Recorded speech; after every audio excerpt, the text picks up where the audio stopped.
Good morning, viewers. Welcome to Consumer Shorthand classes. 5 seconds. Start.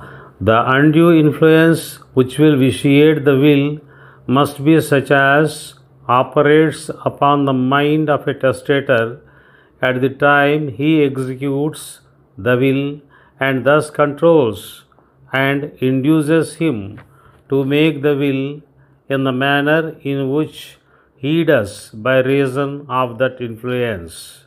It must be such influence as affects the free agency of the testator and impels him to yield his choice to the person exerting the influence.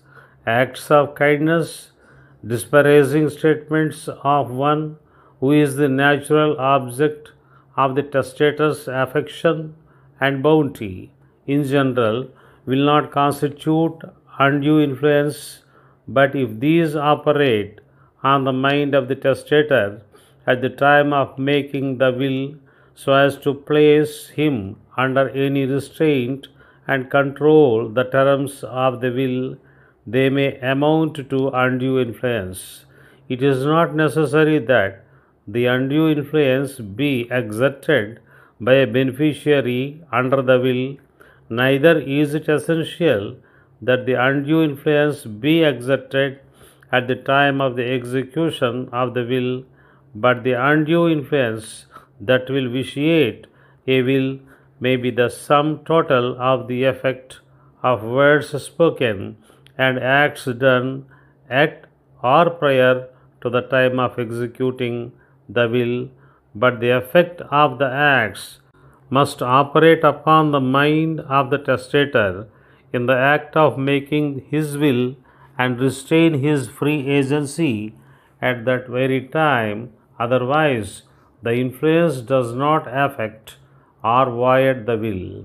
As stated, a person of full age, sound mind, and memory, and not under any restraint, may dispose of his property or parts thereof by will executed according to law, provided his disposition does not violate any law. The testator has a right to decide the terms of his will. He has a right to select the persons to whom he gives his property. He determines the portion he devises or bequeaths to each. He judges the fairness, justness, or quality of his disposition by will. As its provisions affect others, no one may question his right so to do or challenge his will if made according to law, and its provisions do not violate the law. The contents of the will, the effect and consequences of his provisions upon the persons whom the testator would naturally bestow his affections and his estate as a parent from the evidence submitted, may be considered in connection with all the evidence in determining whether the testator did possess testamentary capacity or was under restraint at the time of making the will when he did make it. Declarations of the testator made at or after making a will in respect to his children and in respect to his purpose and intention as to making a will and the disposition of his property may be considered as bearing on the testator's capacity and undue influence. Old age, mental, or physical weakness will not alone invalidate a will unless such a state or conditions render the operation of testator's mental faculties unreliable and deprive him of testamentary capacity as defined to you. But old age, mental or physical weakness, disease, or either, if existing at the time of making a will, may be considered in determining testamentary capacity and undue influence. If old age and physical weakness alone or in conjunction with other causes render the operation of testator's mental faculties unreliable and render him incapable of comprehending the provisions of his will and the effect thereof, or render him so susceptible to undue influence operating on his mind at the time of making the will that he acts under restraint in making his will, that such will would be invalid.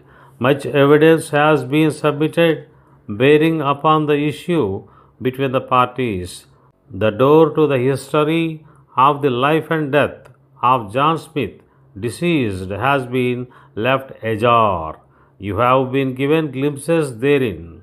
Evidence has been introduced tending to prove his age, his marriage, his domestic life, his pleasures, his sorrows, his traits of character, his virtues, and his frailties, his business enterprises and successes, the extent and value of his estate, the names of his children, their possessions and necessities, his conduct towards them and theirs toward him and each other, his advancements to them, his health and infirmities, his strength and his weaknesses, his sufferings, the opinions of physicians and of acquaintances as to his mental states and faculties, all these and more have been submitted for your consideration.